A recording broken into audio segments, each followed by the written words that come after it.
Hey there, everybody. Hope everyone's having a wonderful day. Today, I'm going to share the story of how I overdosed on fentanyl twice in one day, and the first time while driving. So, to begin this story, we got to go back around 10 years. I was already homeless at the time, but I was staying in someone's barn. It was a dilapidated barn. Like there was literally holes in the roof and in the walls. You could look through the walls. So when it rained, you just picked the spot that leaked the least. You know, that's how it was. And actually, I was there for 2 years. You know.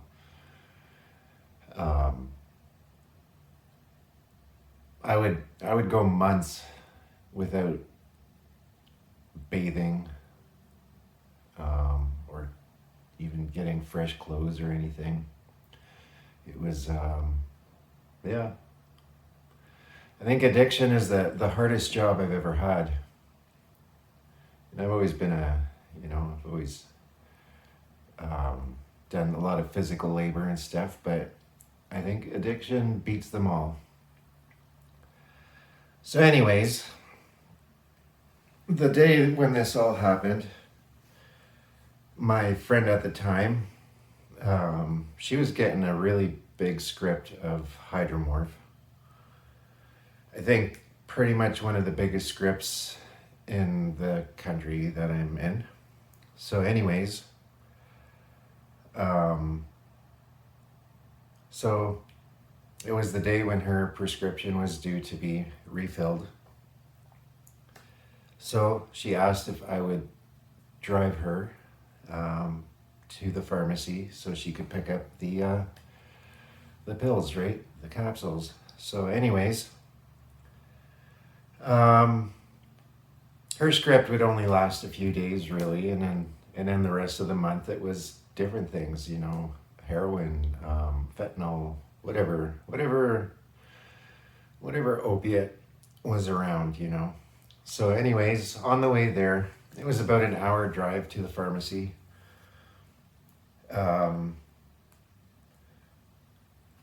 She loads herself up a needle and she injects herself, and then she asked if I wanted one. And I was like, sure, why not? Until this point, nobody had ever injected me with anything. I was always the doctor. I was always doing that for other people. So anyways, she loads one up and I give her my arm. I'm driving. I actually remember where this happened too. It was, well, I'm not going to get into details about where exactly. I don't really want to get anybody in trouble. But anyways, I stick out my arm and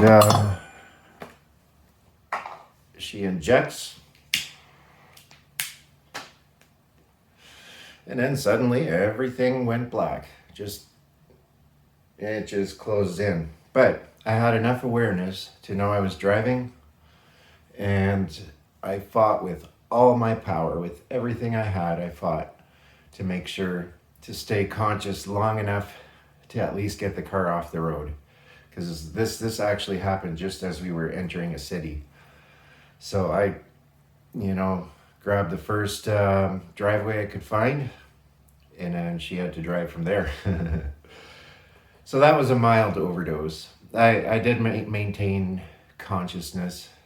So that wasn't the fatal one. But anyways, we got her stuff and went back. And then during the day, I, tidied up the barn a little bit. And this barn is where people just came to do their drugs. So anyways, later in the evening, this lady's husband comes to the barn to do his stuff. He wasn't using opiates, he was using meth. Um, and I really, in that group of people, I was the only one that used needles. Um, besides his wife, and actually, I was the one that taught her how to use needles. So, anyways, that's another story.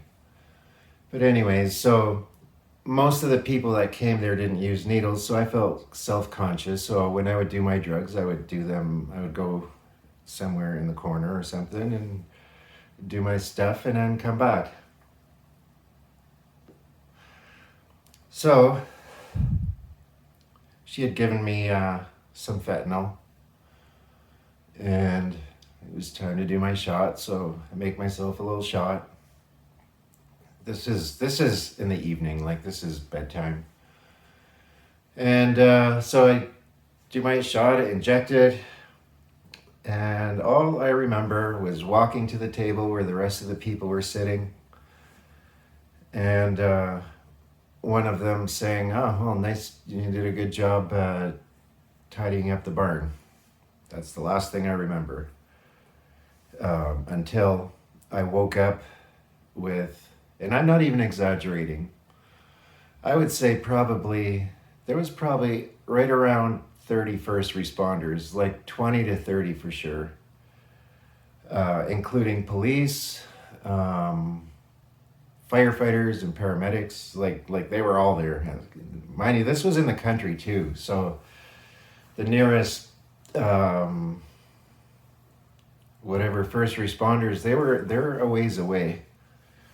It was probably like a 20-minute drive just to get from, where they would be to where I was. So anyways, I sat down as Buddy was telling me that good job on the barn.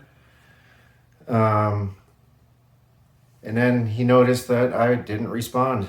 I just sat there. I don't know. I don't know what exactly, but I just sat there, and he's like, oh, he's not breathing. And he watched my lips turn blue and all that stuff. So they called 911, and they start giving them instructions on how to pump my chest and how to, give me CPR. So they claim that they did the CPR for a half hour, and then that the paramedics did another half hour. They didn't have Narcan with them at the time.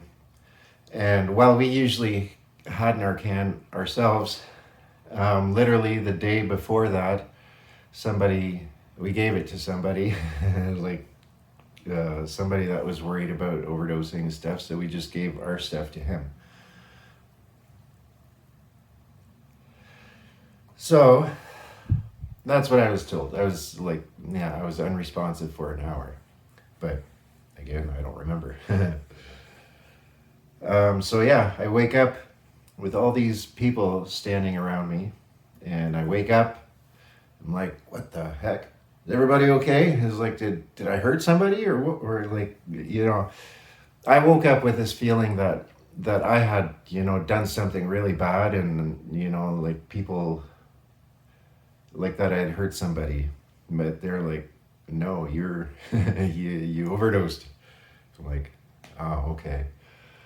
And then I just assumed that they had given me Narcan.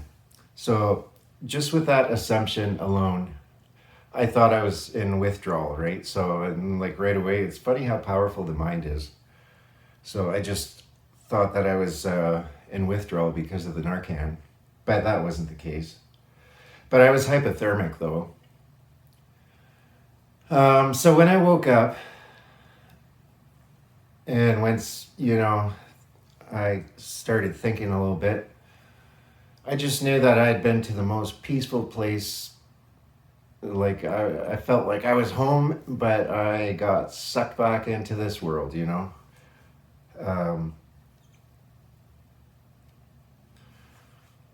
So I was angry for a long time that I got revived, just because it felt to me like I'd been to the most peaceful place Yeah, like I was that close to getting out of the shit, you know.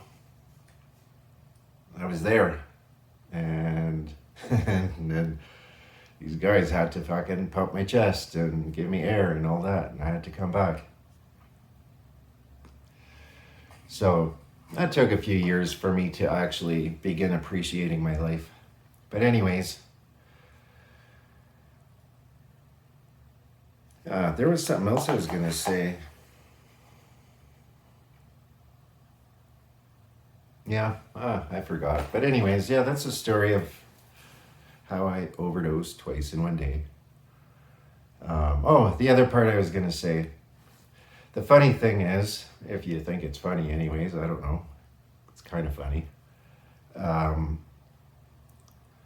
since earlier in the day during the drive, that hit was too strong, so I was like, shit, this stuff is dangerous, because it was very like the stuff we were getting was like potent. You needed very very little.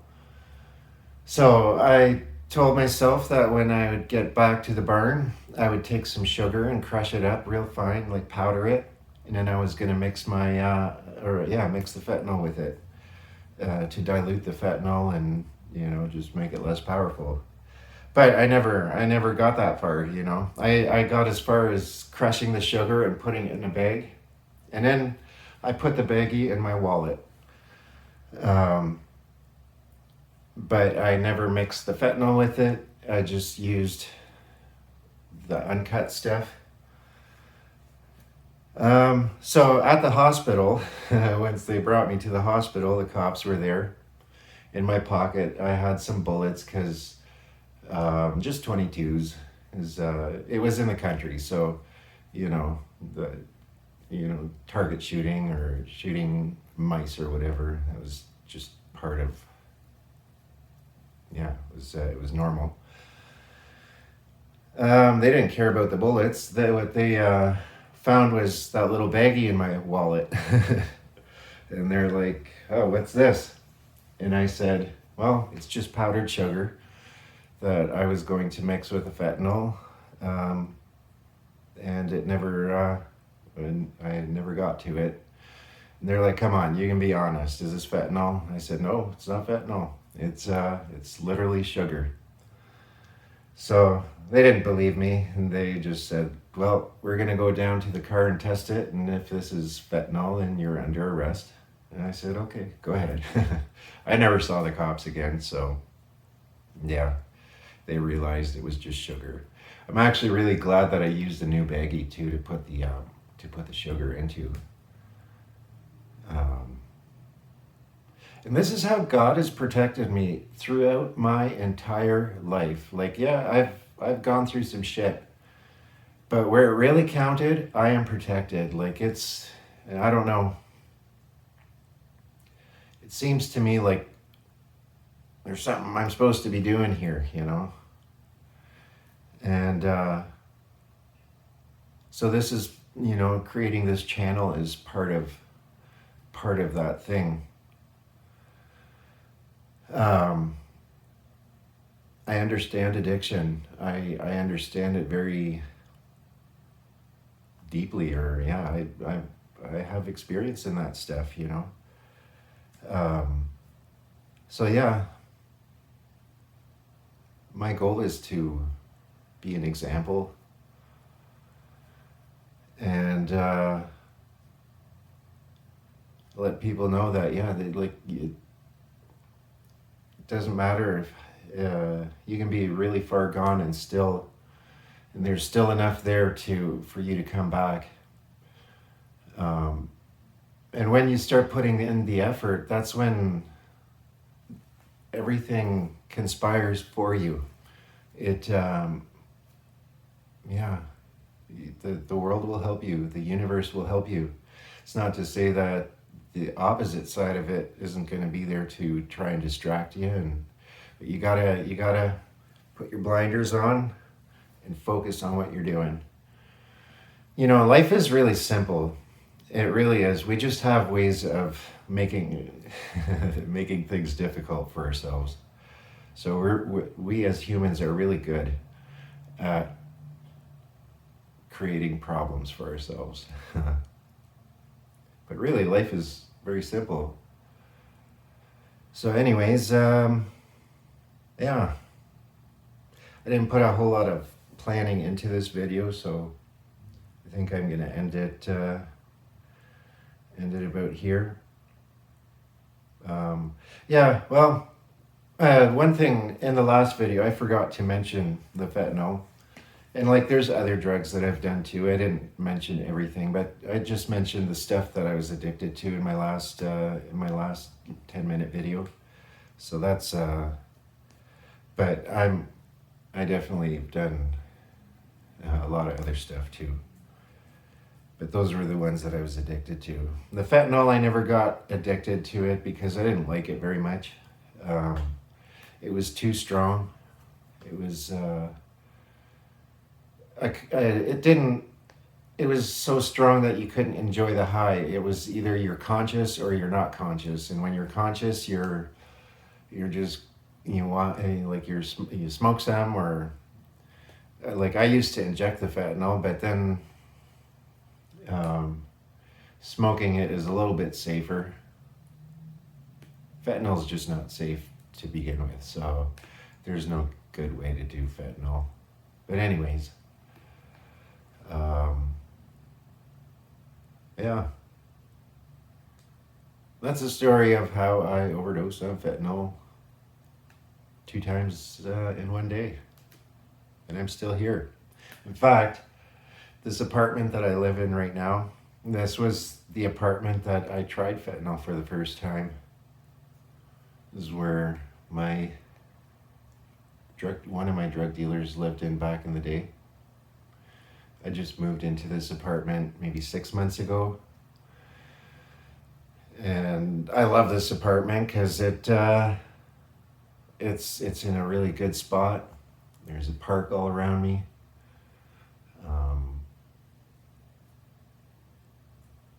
Yeah, it's private. But I had to just be aware that this was a place that where a lot of things happen too, right in this apartment. In fact, I've walked into an armed robbery right in this apartment. I mean, being naive as I was back then, I should have seen the signs before I even stepped into the apartment, but but anyways, nothing happened really. Some other friends found out who did it, and a few days later those guys came back and brought everything back. And nothing got stolen from me. I was just here to have some fun. But anyways, yeah, there we go. Now I'm just mixing other things in here. But yeah, like and subscribe. If this resonates with any of you, or if you know someone who's struggling with addiction that you think might benefit from listening to some of my stories, yeah, share the video. Yeah, I'm doing this to have fun. I'm doing this to break out of my shell. I'm not by nature a performer, but yeah, I wanted to, there's a part of me that wanted to do this for a long time, so now I'm doing it. So anyways, yeah, like and subscribe, and yeah, we'll do this again soon. If you guys have any questions, write in the comments. I'll try to answer the questions you have. Yeah, but for now, okay then, bye.